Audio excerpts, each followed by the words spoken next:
Hello and welcome to the Brony Music History Podcast. I'm your host Rockfox, and today we're joined by Ponies Dawn's own Itchigotchi. Welcome to the show, Itchigotchi. Hello. It's been a while since you've used that name, right? It's you sort of don't go by Itchigotchi as much anymore as you used to, right? Yeah. I got tired of my friends shouting "Itchy" over crowds, and me having to be like, "That's me. I'm the itchy one. Hello." Yeah. I am itchy. Itchy what? Itchy pants? I don't know. Yeah, nobody got it. All right. Yes. So I let's. tried to transition to a name almost the same, but Yeah. Well, lychee is pretty close to itchy. yeah, all the same sounds. Yeah. Well, so on the name, where did it come from? I really like Tamagotchis, and I couldn't spell, so Itchigotchi is like a strawberry Tamagotchi. Oh. And I didn't really understand that it was ICHI, so I wrote ITCHI, and it was always available because no one spelled it wrong. No one was misspelling it. Yeah, so your spelling failure is working in your favor. Yep. Okay. And how did you get started in Pony? I think in Pony music stuff. Well, just in Pony in general. Oh, I made fun of a friend, and then I watched the episodes with them, and then I was like, okay, this is fun. Let's watch the rest of the season now. Yeah, right. I think that's a classic story. I know I was definitely in that boat. Singing the songs and 3 or 4 years later coming going, oh fuck, those songs are catchy, eh? Yeah. And so what year was that in, roughly? Oh, I don't know. It was back in the Gaia Online days of my life, so 2012 maybe? Okay, so that's what, season... Yeah. Is that season 2 of the show? Yeah, I think that's right. Yeah, right. So just I didn't really connect with the community in real life until a bit later. Right, okay. And so you're from Australia. And at that time, where were you living? Melbourne. Yes, Melbourne, okay. And so there's a pretty healthy pony scene in Melbourne. Is that where you started to meet people? I missed the pony convention in Melbourne that everybody reminisces about. I missed it by 6 months. Oh. And then I joined the forum and was like, oh damn, I'll totally go to a convention, and then they always happened in the summer. Yep. And I was away. Yeah, right. Oops. And so was that how you got started in pony music? Was it meeting people IRL or listening online? It was online, I think. I think it was the Brony's AU forum, and ExplodingPonyToast had put some stuff up there, and other people had art threads and music threads, and I was like, yeah, I'm gonna start a music thread too. I'm gonna put random stuff in there. So were you listening to other people's pony music or just making your own? Were you aware there was a scene? No. I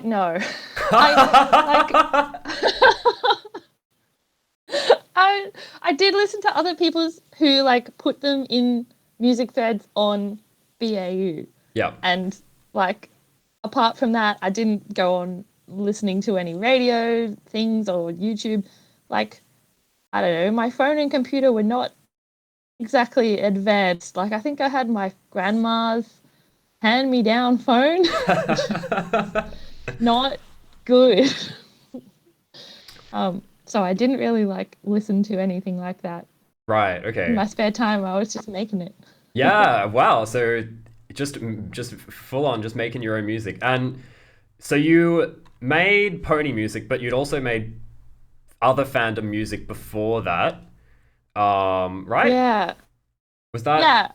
Yeah, I think the first music project thing I did, it's a bit convoluted, but it was kind of an album that was about a role play set in a Harry Potter ripoff universe on Gaia Online. And then I used all of those tracks later on in like a video game, which was pretty cool. So it was worthwhile making. Yeah, yeah. It's like very loosely related to Harry Potter. Okay. Yes. It's like the 50 Shades of Grey of Harry Potter derivative musical fiction. In the same way that like in the safe for work direction. Yeah. Of like, course. Safe. Only the safest. Better. Yeah. And so you're most people know you as a vocalist. I think it's pretty safe to say that some of your biggest contributions to the fandom have been as a vocalist, but you're also live instrumentalist to some extent. I've seen you play piano. What do you play any other instruments? I was in a recorder ensemble for a while, and it was sick. The 5 of us would like write our own music because people don't really make modern songs for recorder ensembles, and then we'd like bust onto the stage between orchestra sets and like play some mad solos and then some run away. little fill-ins with the recorder. Yeah. Okay. Yeah. And double bass, but I don't own one, so I haven't played it in quite a long time. And so so you play a couple of instruments. So when I was researching the show, I thought you were only a vocalist and that was how you got onto Ponies at Dawn. But little did I know that your first contribution to Ponies at Dawn was actually a track called Luna's Music Box, which is just a slow piano piece. Yeah. Can you tell us about how you found out about Ponies at Dawn? And what was it like finding them? I think it was probably EPT, probably Exploding Pony Toast on the Brony's AU forum, and it was like, I think back then it was a charity album to help Australian pony musicians get to Australian pony cons. And I was like, yeah, cool, I'm down to help for that, even if it doesn't necessarily apply to me because I wouldn't play at them or I would just pay my own way. But yeah, so I joined their like Skype group and it was like a cute little community. Oh, we were all so young then. And I think people used to play like games together, and yeah, we did community like building exercises among all the people, probably after school because that's the age everyone was. Yeah. It was very cute. And it was so like not intimidating to make music because everybody there was kind of like learning and it was charity. So it's like, just do your best, have fun. Okay. Yeah. All right. Well, not very intimidating, like quite amateur. Just that's why I got onto it. Exactly. I had to listen to some of the old albums, just doing some research for this, and it's like, wow. Yeah, we've come a long way. Such a long way. It's crazy. Oh. All right, and on the subject of we've come such a long way, let's play Luna's Music Box, and have a listen to that, and hear the first Itchigotchi contribution to Ponies at Dawn. Oh my gosh.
Ah, listen to that.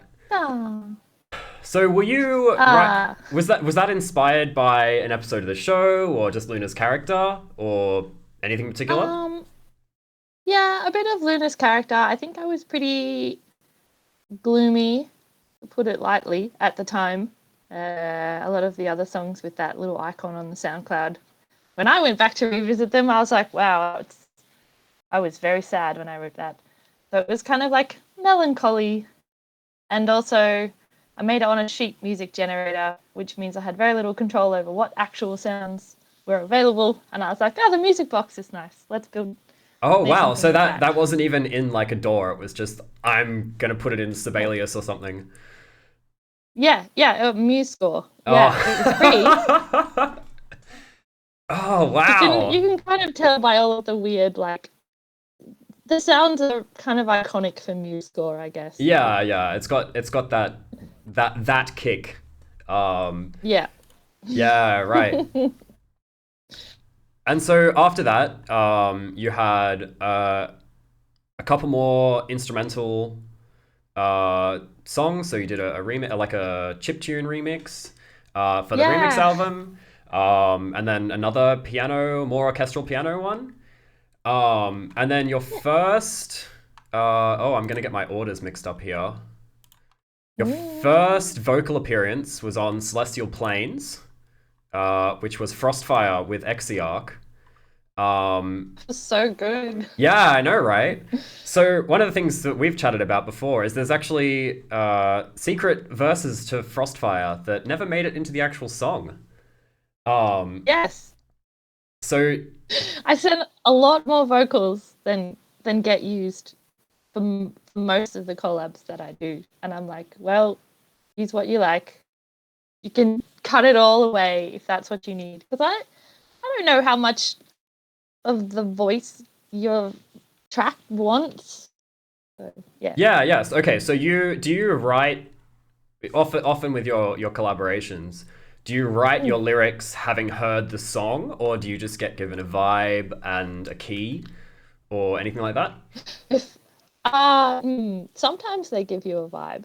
Yeah, definitely like at least the way that I've done it, I'm sure other people do it differently, is that like whoever's making the music makes kind of like a sample of that and then possibly another sample and like so those are the two kind of sections of song if that's what you're gonna do.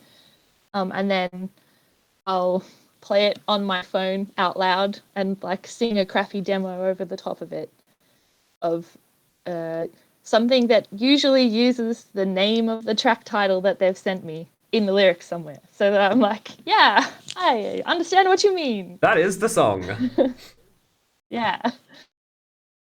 And then if they say, yeah, that's good, then I'll try and record it a bit better. Which is Properly. a process. Ugh. Yeah, absolutely. Especially so when you recorded that, were you recording on a better computer at that point, or are you still on your grandma's PC? I was in my grandma's basement recording on a laptop that I got for free for uni and my mum's old studio. And like that was a pretty good combination for a while until like the laptop started getting electrical faults and electrocuting me and the studio started getting connection faults and like now it just makes lots of crumbly noises when I try and port it across. Great for trying to hit those high notes when you get electrocuted, though. It's like ah, Uh, ah, yes, ah. yes. Hmm. And actually, yeah, let's play Frostfire because I think as your first vocal track. Well, actually, what did it mean to go from uh, playing music just like as a producer to actually singing on a track? Did that feel like a jump for you? Uh, Not really, because I was already singing vocals like in real life on my own stuff rather than like sending it to people. But it was like a big honor that people actually wanted me to sing stuff for them. It was like, oh, really? Were you? Is Were it you... just because I'm available? Sometimes I think yes. There's definitely better options out there, but but I was there. There are better options and that's now. good enough. That sounds very off-putting. There were better options then as well, but they were doing stuff. Yeah. So I feel really lucky. Yeah, absolutely. And to be absolutely fair to yourself, you fucking killed it with all of these early Ponies Dawn vocal starts. I remember meeting you for the first time, and it's like, oh my god, that's Itchigotchi! All right, so let's give Frostfire a play, but without the all the second verses. So this is just the one on the album. Yes. Maybe one day we'll get a re-record that has all of the vocals, except Exiark. I don't think. No, Exiark's lost all the project files. It just makes me very sad. Yeah. All right, let's give this. I can't do it. No, let's give this a play. Okay.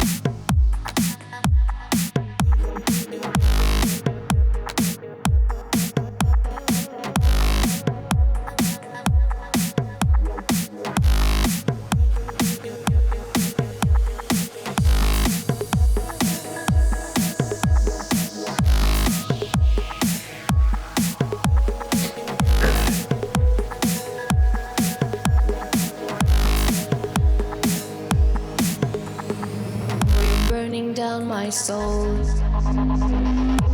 freezing up my mind. I start to feel the heat, but I'm still snow blind. I wither in the cold, struggle through the flames.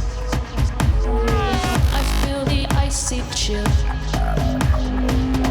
whispering your name.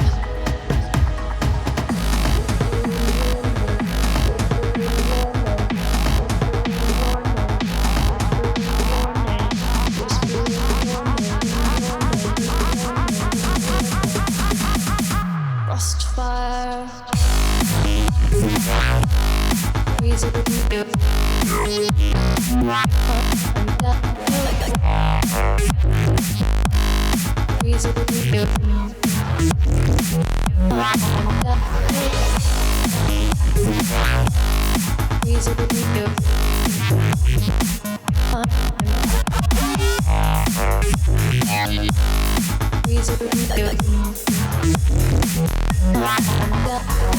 I shudder at your touch.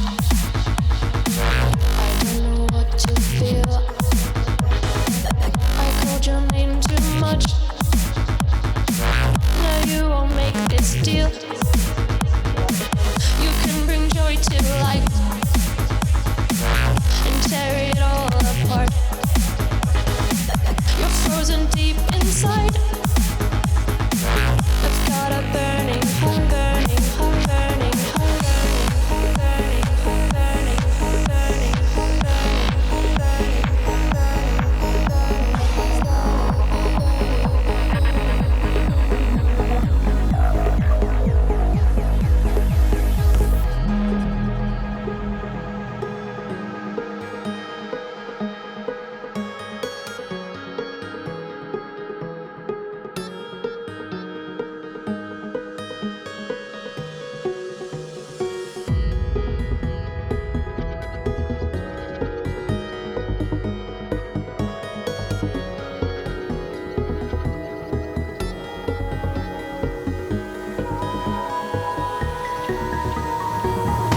Snowflakes fall on my face and evaporate, and that's my fate. I'm breathing fire to melt the ice close to the wire. Frostfire, frostfire, frostfire, frostfire.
Please don't say it's all in vain. The lengths I take, the fears I've slain.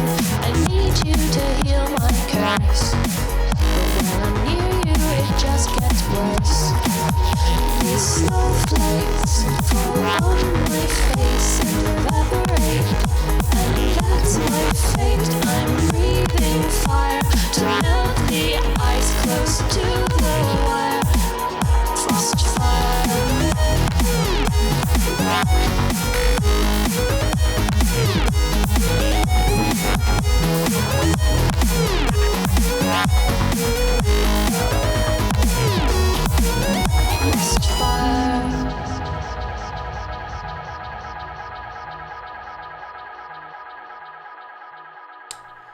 And that is Exiark featuring Itchigotchi-Frostfire, a track that I know ExplodingPonyToast says is his favorite on Celestial Plains. Yeah, which me and him have a lot of arguments about what's the best track on each album, and I do disagree. I think there's a drum and bass track on there that I just think is the epitome of drum and bass in the fandom, but that's okay. We can agree to disagree. So you said that you were at that point you were singing in choir. Was it in a choir? Yeah. Did you at that point were you going to convention? Had you been to any conventions? Had you performed anything live there? No, definitely I hadn't performed any pony things live. I don't think I got up on stage at a pony thing until we got on with Evdog as like a 4-part harmony on the stage. Oh my gosh. That was very fun and so much work, but it's so embarrassing to look back on because there's so many things I wish I could do better. Was that Alicon 2017 or was that earlier? No, not Alicon. It was a PonyCon that was in the Gold Coast. Oh, okay, yeah. Was that Tornado Con? The cyclone? Yeah, okay. The one that happened during the hurricane. Yeah. What was that like? So obviously, yeah. A lot of work. Yeah, I can imagine. A lot of us were not used to singing 4-part harmony stuff, and I don't know if they had sheet music out for the songs that we wanted to sing, and we're all really hyped about the Fluttershy choir thing that was in the show. So we were like, yes, we got to do it. We got to make cosplays that match their choir uniforms. Oh, it's going to be great. And like, it was stressful, but then it was fun. And then also, I think it turned out that like possibly the person who wrote that song was there. Oh. And they were like, oh, people are singing it. This is my song. Making their own version. Oh. I didn't realize that. So that was pretty cool. Yeah, Maybe it was the episode writer or something. I'm pretty bad with names, actually. Yeah. Someone important was there, and they had a connection to it, so that was cool. Yeah, definitely. That's God, knowing that, you know, the person, the person that is a tick of approval. Yeah. And well, to some extent, a tick of approval. If they approve. Well, yeah, that's true. That's true. So you've been to that con. Have you been to any of the cons overseas? Not to perform, just to hang out. Nope. No, okay. So never made it over there. Yeah, didn't. Oh no. Apparently, people did make it to the last BronyCon from Australia. I did see that was a thing, but not something that I got to experience. No. Yeah. Yeah, go on. just about like fun and hanging out with my friends going to a convention. So Yeah, it's never absolutely. been like a priority to do music there unless it's like, that's a fun project. Let's work on that too. Yeah, yeah. Yeah. So you never thought about sort of taking, going to a convention as Itchigotchi and really going for it? No. Any particular reason? So like either I come up on stage and I write sheet music, or I come up on stage and I'm like a lonely vocalist in an abyss. No, Yeah. thank you. I don't like either of those options. That's why I would go up with like Evdog, for example. Yeah. Cool. Did that performance? So was that would have been what, 2014, 2015 probably? Yeah, that sounds about right. Yeah, it was before I joined the fandom. Did doing that change the way you approached writing music, or did you just sort of keep chugging along? Well, I don't know. It made it like, wow, people can really do some cool things with my voice. This is in regard to Frostfire. Yeah. So I was like, I think around that time, really enthusiastic to do lots of collaborations, and I did lots with like Vace Yep. Lab. Yeah. Yeah. He was Francis Vace at that point. So yeah, Stars and Firefly was on Ponies Dawn Starlit Flames. With Lutarifan on production, and then you and Francis on vocals. And in that period as well, you sort of in that 2015, 2016 period, you were basically on every Ponies at Dawn album. Your voice was there. I was trying to keep up. Yeah, definitely. Yeah. What was it like? So some of those artists you worked with were Australian, but some of them weren't. Did you find there was a difference in how people in Australia were approaching things, and how someone like, say, Exiark or is Silver Paradox Australian? I don't know. I'm not sure. I know Intersect is. I don't know. Yeah. Yeah, no, I didn't find that there was any difference. Okay. Except in like the time of day that they would send you a message on Skype or whatever it was we were using back then. So in the good old Skype and days. Like, yeah, collaboration was not a super fast project. Anyway, like you'd say, here's the idea, get back to me on it. And then like, even if they're in the same time zone, they'll have to listen to it and think about it and like do some extra stuff to it. So yeah. Yeah. Sending projects back and forth as well is like a bit of a, I don't know. I think people probably find it annoying to do. So I usually just was like, here is the best I can do. Have the tracks, bits, do what you want. Yeah. You don't have to send it back and forth. Yeah. And you just send it. That way, it doesn't matter if there's a language difference, whatever. It's all going on in your head. Yeah. And so you wouldn't like really focus on editing your vocals. You just send the dry. No, people don't want edited vocals. I mean, at least when I've done it, they've been like, send me the raw ones. Yeah, right. Oh, sorry. I just put silences in. Yeah. Just enough to get rid of like noise. That's Yeah. At most. Yeah. Bit of the good old gate or whatever. Yeah. So speaking about Stars and Firefly, let's have a listen to that one, because I do love the you and Francis on vocals together. That's one I really vocals don't quite like, we have really different timbre. Yeah. It sounds like, I don't know, a flute singing with an electric guitar or something, like, but it sometimes really works well. Yeah. I liked it when it worked well. That was good. And also, he's really prolific at that time and probably still very prolific. Oh, the man is a machine. How he is making a game good. and also making like so much music is absolutely mind-boggling to me. Yeah, I really want to see that live one day. I don't think it's ever going to happen, but I really want to see it. I was. Were you thinking about Star it? and Firefly. Yeah. I would, yeah, if I wasn't like, oh, notice me, senpai. Yeah. Oh, I'm sure he'd notice. All right, let's play this one. Star and Firefly by Lutarifan, featuring Francis Vace and Itchigotchi.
I saw you gaze up on the sky. Your world so small, yet you're so bright. The years go by, soon you will leave to find your way, to chase your dreams. The galaxy I leave behind, so bright and yet so dark inside. I've grown too fond of life up here. Oh, what I'd give to once see clear.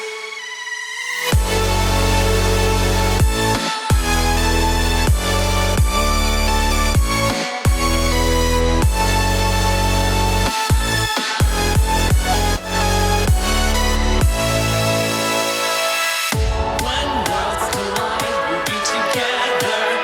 The starlit sky will shine forever. When a light flash will go out, shining bright, the star and the firefly.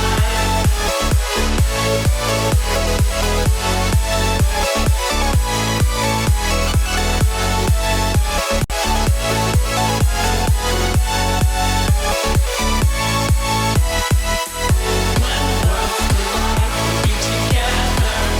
The starlit sky will shine forever. When a light flash will go out, shining bright, the star and the firefly.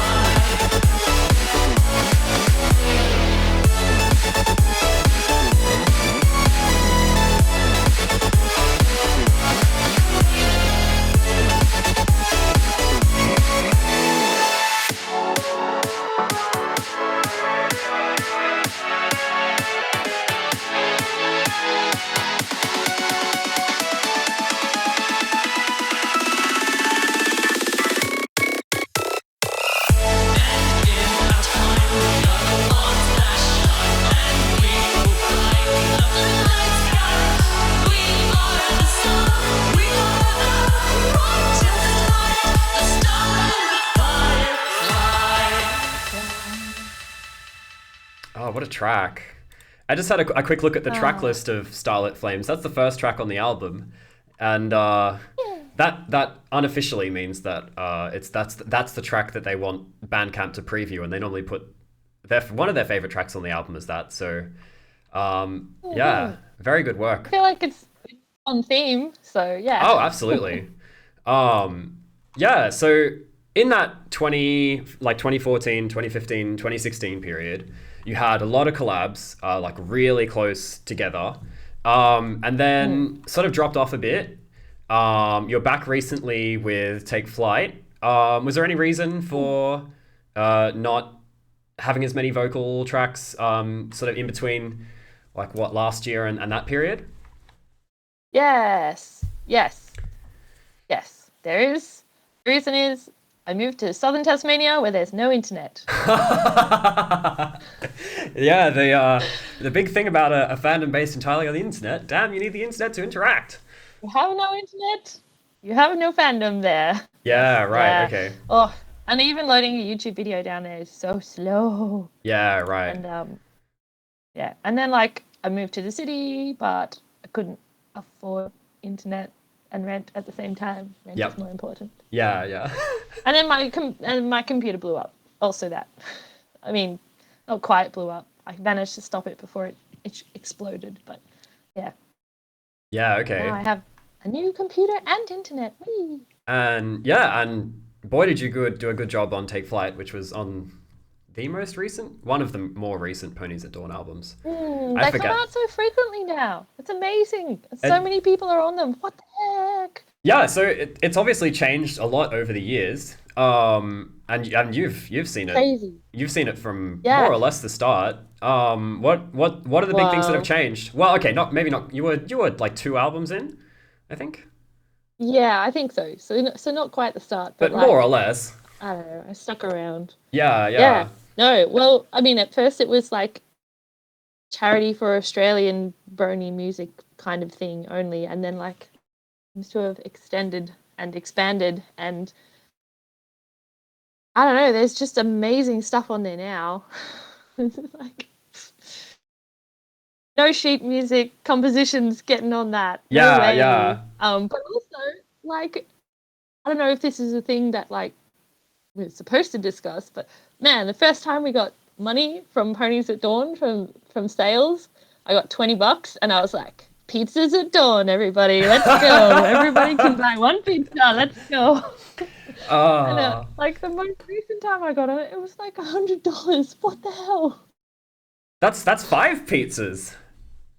There's so many, that's more pizzas than I need. What? Well, yeah, like I mean, Ponies at Dawn these days, whenever it releases, during pre-release, it's the highest selling item on Bandcamp, which is that's mind-boggling. Yeah, wow. Yeah, everything is such higher scale and such higher quality. God, like an album with 70 tracks imagine I mean I wasn't around for early Pony, but just imagining that in like 2012, 2013 was just mind-boggling. No way. Yeah, although actually, I think the first Pinkamena Party album was quite significant, but not quite 70 tracks. Yeah. Well, I guess like kind of scoop lots of people down into the one place to find them, rather than like all these different little tiny isolated. It's definitely a more centralized fandom these days. It really is. It seems to be built around. Instead of being built around the Equestria Daily feature, it's built around getting onto the 4 or 5 compilation albums, which has its pluses and has its minuses. I think it's the best way forward with the way that Pony is going, to centralize things in one spot. But yeah, the competition is just insane. Are you excited about G5 music? Ooh. I am very quietly optimistic. Fine, whatever. Oh. No, I am excited. I'm curious to see if we're gonna get like the 3 or 4 hours after the episode airs remixes that we had all through G4. Yeah. Which was just absolutely mind-boggling, like watching the episode at school, and then like getting home from school and being like, wow, there's already remixes.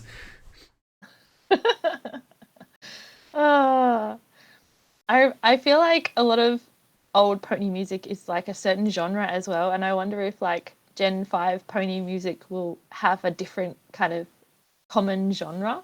Like, do you think that would change, or do you think it will be the same because it's still very similar people making it for now? That's a good question. I don't know if current pony has one genre so much as it's had like waves of different genres.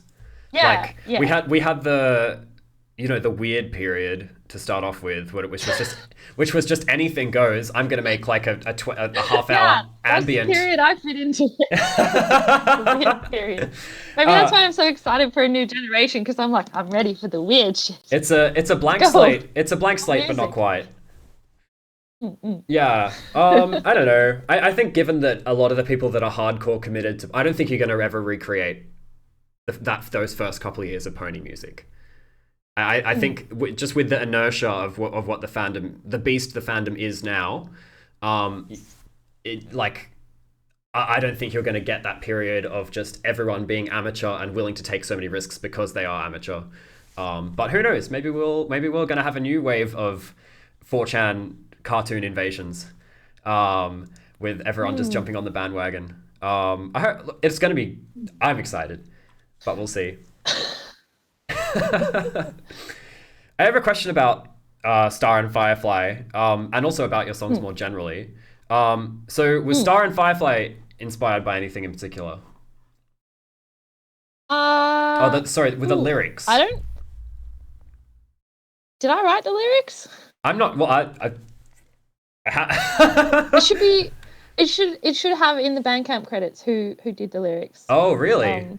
But I'm pretty sure that it wasn't my lyrics. Okay. I've just looked at the metadata. It has the lyrics, but it doesn't say. Okay, so you didn't write the lyrics for that one. Is that you do? I don't think I did. Yeah, okay. So, but you do tend to write most of your own lyrics, right? Yes. Yeah. Yeah. Usually when people come to me with a collab, they're like, I have music, but I don't have like your melody or lyrics or Right. anything. A A couple of times people have come to me with a song and been like, I want you to sing this in particular, this way, which is actually really hard. 'Cause, Yeah. like, they'll send you a like little dinky piano track to sing along exactly to, and like sometimes I just feel like it doesn't flow that way. I don't want to say I know better than I sing you. it differently, and then they auto-tune me back in the other direction, and I'm like, struggle. Only the strong have the will to survive, and the producer always has the final say. Yes, they absolutely do. Ugh. And I've had another thing where, like, as well, I put out tracks, like raw vocal tracks, and then like the original person has used them, and then someone else has picked them up, and then another person's done a remix, and like at some point, people stop asking me if it's okay. Yep. And then, like, at some point, I stopped getting credited, and like, as a vocalist, that was a point of high annoyance for a while, and I didn't know how to like reconcile it, because like technically I'm on things, but I'm not involved in them at all, and I didn't know they were happening. And like, Can you remember the names of any specific tracks that happened with? what was the one? It happened with a lot. Let the Sun Rise. Oh, the There Morgsk track, or Yeah, Morsk. Mor- But like, I think there were through 3 or 4 reuses of that, and like I didn't know about all of them. Yeah, So right. it was Okay. strange. Yeah, strange. So But like, yeah. so they hang on. So you released clean vocals, and then Morgsh, Keep trying. No. I did it originally with Morg, but Right. like, from that point on, when the vocals were just out there, Right. Okay. it like other people would then use them and put a track on the album, and I'd be like, oh look, it's me. Hold on. This sounds suspiciously like didn't- someone I know. Ah. Yeah. Yeah. Okay. Well, I had no idea that was a thing that happened. Yeah. It's just, I don't know, maybe it didn't happen that often. Yeah. But like, it was one of those things that, like, I guess as the music in the pony fandom got more professional, all of the like legal sorts of things became like, it's not just dumb kids playing xylophone in the park anymore. Yeah. People are making money off of this. Maybe Not a lot of money, there but should be more rules. yeah. Well, yeah. I don't know. But I'm sure other people know more about like what. I don't know. Has there ever been cease and desist things issued to fandom music compilation albums? Probably not, because we don't directly use stuff, but maybe. There's definitely been some like tracks taken down because they were confirmed as stolen. Some more complicated than others, and hopefully we're going to hear about some of that in future episodes, because I am hoping to do a round table of some of the bigger compilations to talk about that. So keep an eye out for that one when it comes out, and I guess we'll answer that question. But I will write that down to ask. Do you have any your proudest Brony like song? Proudest Brony song, girl. What? Well, I don't know. Did anything feel like a particularly big milestone for you as well?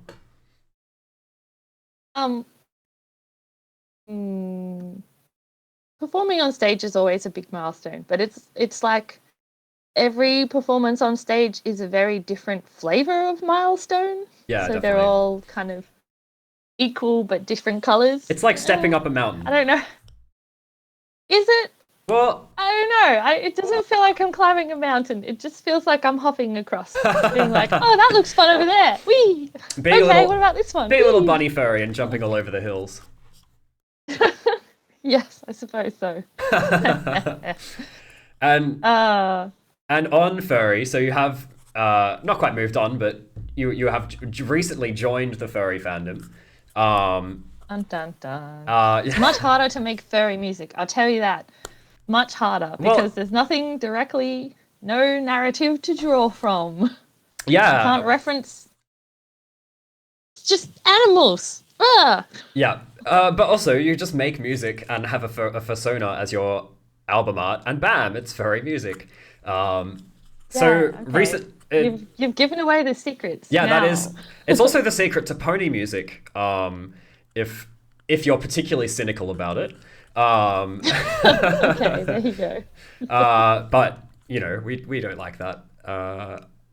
I think that's Yeah, gonna I was be. going to say, like, what exactly is pony music anyway? Because sometimes I'm That's a like big philosophical question. directly influenced by the show, and sometimes it's like influenced by the vibe of the show, and sometimes it's influenced by a fanfic of the show, which is influenced by the vibe of the show. Like, how many levels far Well- away, and it's still in the fandom? If you say it is, I guess it is. Yeah, that exact line, I was planning on doing a whole like a 1 hour panel on the philosophy of pony music, and the Oh, ending shit. the Sorry, ending Avril. the ending of the panel was going to be, yeah, we can have all these rules, but at the end of the day, if you say it is, it kind of is. Uh, so ponies at spoilers. Ah, I've run out of things to talk about myself. It's time to get abstract. Yeah. But okay, no.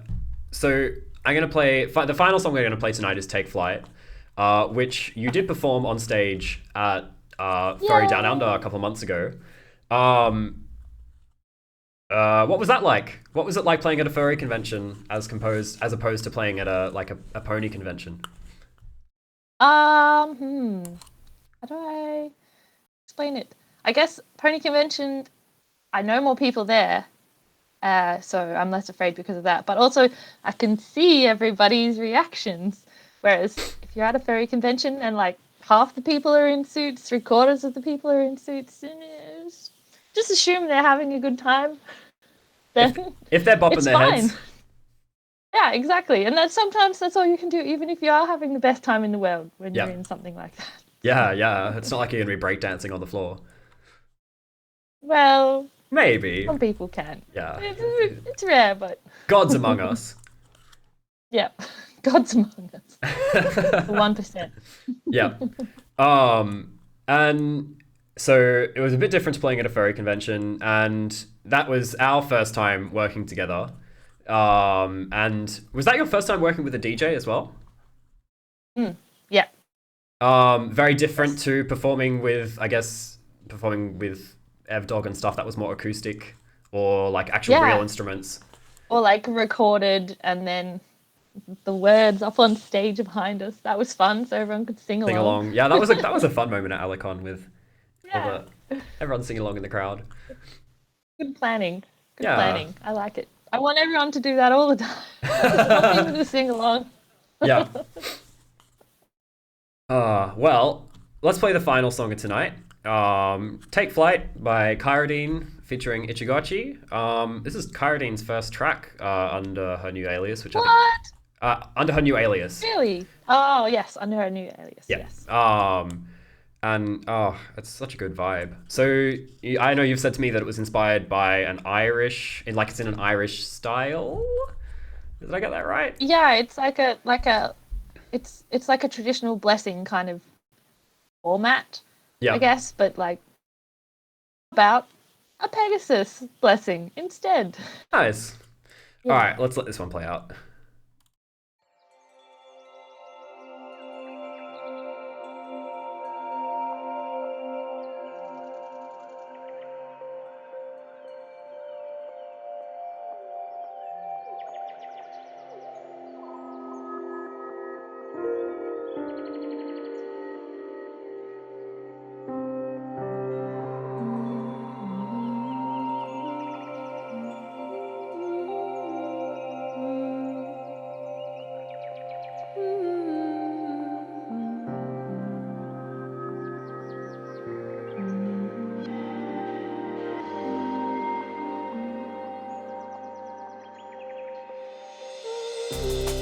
May the sky rise up to meet you. May the wind always be at your wing. May the sun shine warm upon you. May the birds around you sing. May the flight be fair, wind rider, as you're soaring through lilac sky. May the rain fall soft, storm feather. May you dance like the firefly. So take flight.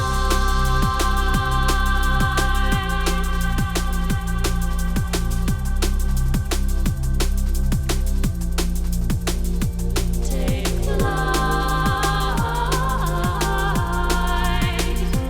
Take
through the silver rain, sun showers, over the lavender cloud.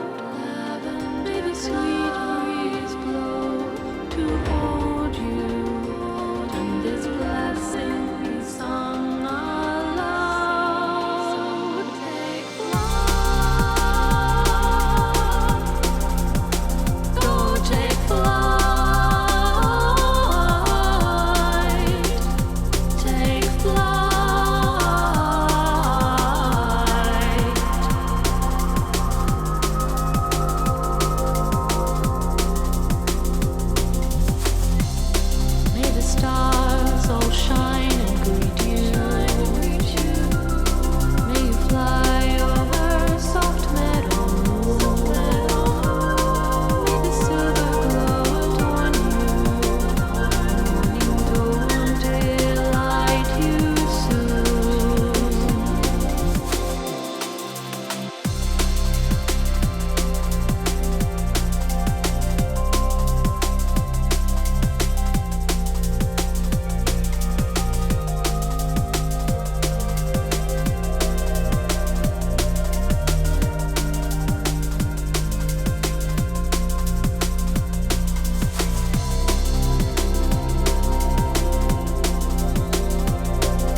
Off Ponies at Dawn Eclipse, Kyradeen featuring Itchigotchi, Take Flight.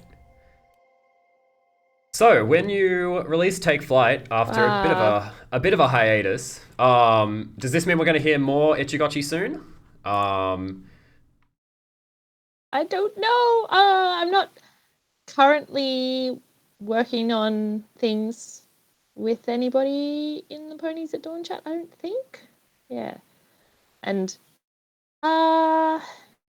like, gosh, it moves so fast. It's so hard to keep up now. Yeah. I feel as though I hear about, this is our next album idea, and then it's out. Yeah. Like, yeah. okay, and it has 70 tracks on it, and they're all amazing. No way I can keep up. Yeah. I like listening to Take Flight. I hid lots of other generation pony names in it, so like there's the names of like Breezies and little G3s and. So the real Easter egg hunters, I think they're gonna have a field day with that information. Yeah. See how many G3s you can find in the lyrics, because there's a few. And if you sometimes can count I get double points per line too. Shit. And if you can count the number and put them in the comments, I don't know what you win, but you win a thumbs up from me. Yeah. And you win a brohoof. Brohoof the camera. All right, so final couple of questions. Where do you think you'd be musically without the pony fandom? I would have a lot less understanding of production. Not that I have a great understanding now, but just that like the chatter in the groups has a lot of cool technical stuff that I wouldn't know otherwise, because there's not really anyone in my life who talks about that. And I definitely wouldn't have done as many collabs. I wouldn't have met as many cool people. And like, there's, I don't know, like albums of music that wouldn't exist if I didn't interact with the pony fandom and sing with people. Yay! Yeah, I think it's always nice to look back and just think, yeah, what is the counterfactual here? What would my life be like without pony? I think it would look very different for many of the people in here that are listening to this. I'm kind of a big nerd. Like, I probably would have just fallen into some other fandom, but like the Tamagotchi fandom don't really make music. The Love Live fandom. Yeah. I reckon... No, Love Live is too hard. They have like a bajillion key changes, and it's really too hard to make. Music for gods. The learning curve was nice for pony music, but this is just start there.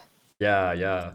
And final question: question I want to ask all of my guests is: do you have anyone that you want to hear interviewed on this show? Do you have anyone who says, "Oh, I want to hear the story about that person"? I don't know that many people, but even just in the Australian scene. Yeah, probably. Okay, so in the Australian scene, I pretty much would want to hear the little background stories about all of the other performers that have been at conventions over time. I think, and somebody who was around before me, and then I don't know like where she went, was a vocalist called Feather. Oh yeah. What's the Feather song? Until the Sun. Of Until the Sun fame. Yeah, well, I'm sure there were more of them, but I don't know, like... Yeah, there's she's got a whole bunch of songs. Of history that was, like, slightly before my time, but, like, in real life. Yeah. At conventions. Yeah. And... yeah. All right. So like L Train, that would be pretty cool to hear from L Train. That's true. Yeah, and he's done some projects. Yeah. Okay. So everyone in Australia that's performed at a convention, I'll write that on my list. But I think that's Look, it's not that long of a list, really. Yeah. Definitely. Looking at the potential artists for Alicon, it's like, oh yes, here is our pool of like 5 or 6 locals that still play and perform live. Yeah. Oh, bless. Oh, well, thank you for your time. If people want to find you on Twitter or whatever, where can they find you? Yeah, they can find me on Twitter. I'm Lychee Lyrica on Twitter, and usually my avatar's a bunny, so don't let that fool you. I still love ponies. I mean, God, my avatar's been Still a here for fox. Celestia. Yeah. You're gonna be very excited if there's Celestia in G5. There probably won't be. We'll But see. maybe they'll do a flashback, and that will be cool. Yeah. All right. Well, see you later. All right. Yeah. Well, keep in touch. Bye. And just for everyone at home, thanks for tuning in. Appreciate you having a listen to our pilot episode. We've got more coming in the pipeline, so please share it around, subscribe, give us a follow on YouTube and Twitter and all those ones. And if you want to suggest anyone to have as a guest, just comment it. And I'm going to try my best to see where we can go, because this is a brand new concept, especially with a music focus. So if we can, hopefully, crossing fingers, we can get some people that might not otherwise be interacting with Pony, because I reckon they have a story to tell and they might be keen to tell it. So yeah, thanks for tuning in to the first episode of the Brony Music History Podcast. I'll see you next time. This is RockFox signing out.